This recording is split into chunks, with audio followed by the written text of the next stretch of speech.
Elizabeth, the meal's ready. Thank you so much. I can't wait to dig in. And I heard you've made my favorite cheesecake today. Yes, it's all ready for you. Please help yourself. Thank you again for everything. My name is Elizabeth. I'm 30 years old and have been happily married to my husband Tom for 5 years. We get along well and enjoy each other's company, though we do it in our own unique way. One area where I'm particularly grateful is my relationship with my mother-in-law, Anna. While many people struggle with their in-laws, Anna and I have a good relationship. She lives alone now, as my father-in-law Simon passed away 3 years ago due to an illness. When Simon passed, Tom wanted to move in with Anna, but I felt that would put unnecessary strain on our relationship. Although I liked Anna, I knew that living together could be challenging for both of us. After discussing it with Tom, we decided it would be better to buy a house nearby instead. Tom agreed, and now we make it a point to visit Anna every weekend. She always greets us with a warm smile, and it seems to brighten her day. While our married life is generally smooth, there's one issue that concerns me: Tom's income. Both of us work full-time, but my salary is nearly double his. I work in it and recently received a promotion, which increased my salary even further. I feel that my pay is quite competitive compared to my colleagues. On the other hand, Tom works for a small company with less impressive performance, which results in a lower salary. Although Tom is frugal and doesn't spend much, I worry about our financial situation, especially when thinking about starting a family in the future. Tom works incredibly hard, making it difficult to discuss these concerns with him. To support our family finances better, I'm aiming for further promotions and additional responsibility at work. One evening, after finishing work earlier than usual, I arrived home and unlocked the door. I overheard Tom talking on the phone one evening. I usually avoid eavesdropping, but something about the conversation made me feel uneasy. I tried to be discreet as I listened in. From what I could gather, Tom was saying, "Don't worry, Elizabeth doesn't know. I've checked my savings, and there's quite a bit saved up now. Things are going well with the person you introduced me to, Mom.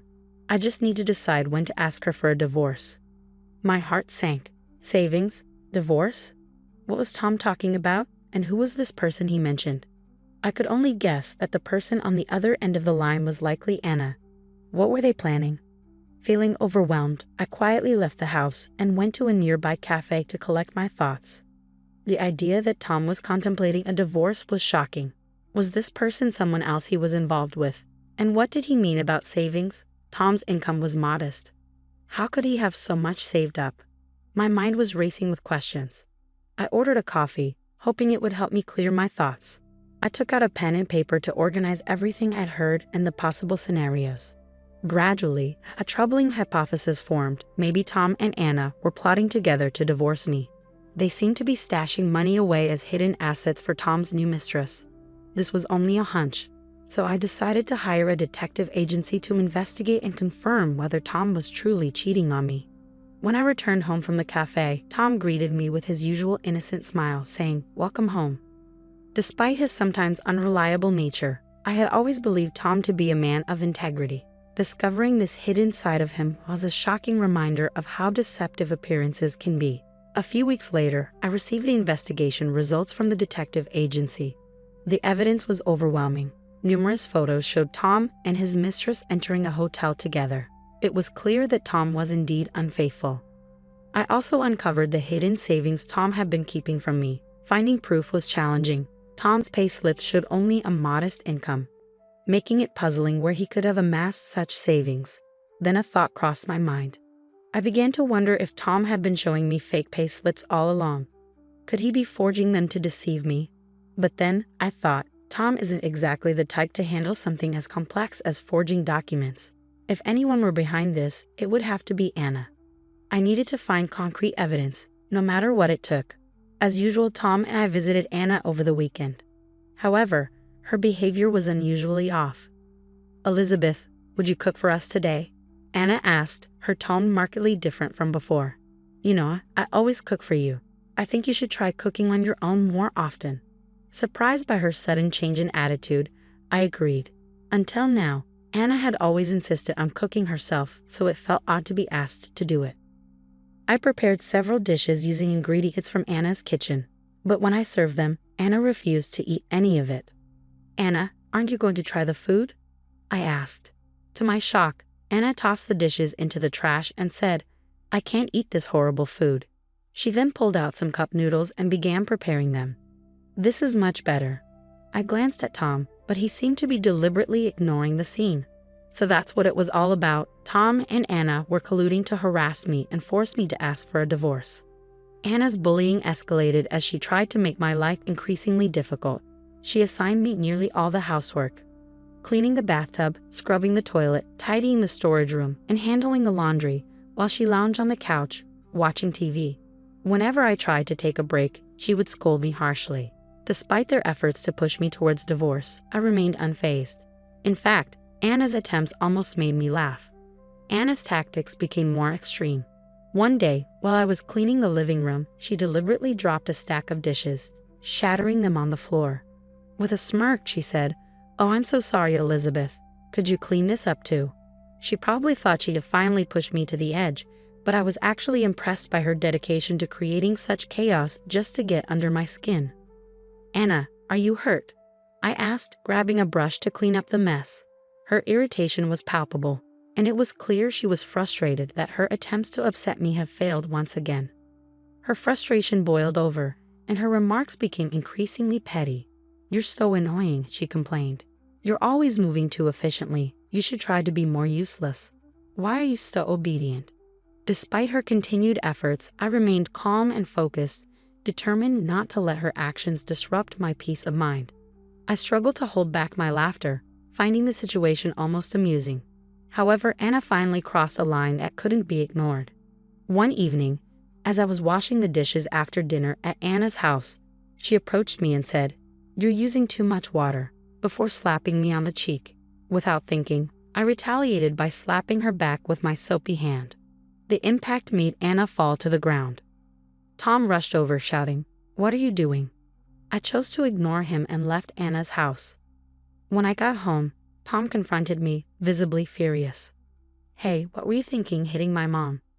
"She was the one who hit me first," I replied, trying to stay calm. "Yeah, but you must have done something to provoke her." "No," I said firmly. "Anna just lost her temper on her own. I can't stay married to someone who's violent towards my mother." "Oh, so you want a divorce?" "Yes, that's exactly what I want." "Fine," Tom said, his tone cold. "Let's get a divorce." I said this and pulled out the divorce papers from the drawer. "What? You already have the divorce papers ready?" Tom asked, surprised. "I anticipated this was coming," I replied. "But if we're discussing a divorce, I think Anna should be here too." "What? Why?" Tom protested. "Mom has nothing to do with this. The reason for the divorce is that I hit Anna, right?" I said.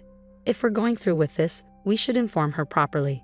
Reluctantly, Tom agreed and called Anna over. A little while later, Anna arrived, glaring at me while holding her red cheeks. Ignoring her look, I continued, "So, you really want a divorce?" "Yes, I'm fine with that," Tom said, as he filled out his portion of the paperwork. He and Anna exchanged satisfied glances. "Well, I guess that's settled then," Tom said with a grin. "Not so fast," I interjected. "We still need to discuss alimony and property division." Tom and Anna stared at me blankly. "Alimony? For what?" Tom asked, bewildered. "For this," I said, placing the photos of Tom's affair, taken with the divorce papers, on the table. Tom and Anna's faces turned ashen. "You're having an affair, aren't you?" I pressed. No, it's not like that," Tom stammered. "There's no denying it," I said firmly. "The evidence of you entering a hotel room with your mistress speaks for itself." "I'm confident I can claim alimony for this," I said, determined. "No way," Tom retorted. "And I know you've been secretly saving money," I added. Tom and Anna's eyes widened in surprise. "You really thought you could get away with forging your pay slips?" I pressed. "What are you talking about?" Tom asked, feigning ignorance. "You're not capable of such deceit on your own. Anna, you were involved in this, weren't you?" "What? I would never do such a thing," Anna stammered. "Well, if you want to be honest, that's fine," I said. "But if you don't confess the truth now, I will sue you for fraud." Anna's anxiety was palpable, and she started sweating nervously. "Don't accuse people without proof," she said, trying to stay composed. I'll get proof, I assured her. There are many ways to obtain it. I can request proof of income through the court, and my lawyer will get access to your withholding tax slips. That will confirm everything. Tom's face grew even paler. Finally, I delivered the clincher. If you continue to hide this, I'll sue you for all the damages. You'll end up paying more than your share of the property. Is that acceptable to you? Under the pressure, Tom confessed. He admitted that Anna had helped him falsify his pay slips and that he had been saving money in a personal account. When I asked why he had done this, his response was shocking. Tom revealed that he had always felt inferior because of my higher income. He had discussed this with Anna, who had advised him to divorce me because of it. Anna had suggested that Tom should let me cover more of his living expenses while he secretly saved money on the side. The plan was for Tom to accumulate enough savings to eventually divorce me. It seemed Anna had harbored a grudge because I had refused to live with her, and she was determined to bring me down with this scheme. Realizing their deception, I decided there was no reason to show them any kindness. I promptly hired a lawyer and demanded alimony from both Tom and his mistress. I also insisted on disclosing Tom's hidden savings and required a substantial portion of it. Tom agreed to pay me half the value of our house in exchange for my departure. Eventually, Tom depleted his savings, and his mistress, upset about the unexpected alimony payments, abandoned him. As a result of Anna's advice, the mother-son relationship between Tom and Anna deteriorated, and Tom stopped visiting Anna altogether. I also informed their neighbors about the scandal, leading to Anna becoming isolated and viewed negatively by the community. Additionally, I reported Tom's affair to his workplace. Since it's a small company with only a few employees, Tom faced significant embarrassment and was ostracized by his colleagues. Seeing them face the consequences of their actions was truly satisfying. Meanwhile, I embraced my new life as a single woman. I bought a luxurious tower condo and am enjoying the comfort and space. Recently, I also started a new relationship and am looking forward to enjoying my love life. Thank you for watching until the end. Please subscribe to our channel, and I'll see you in the next video.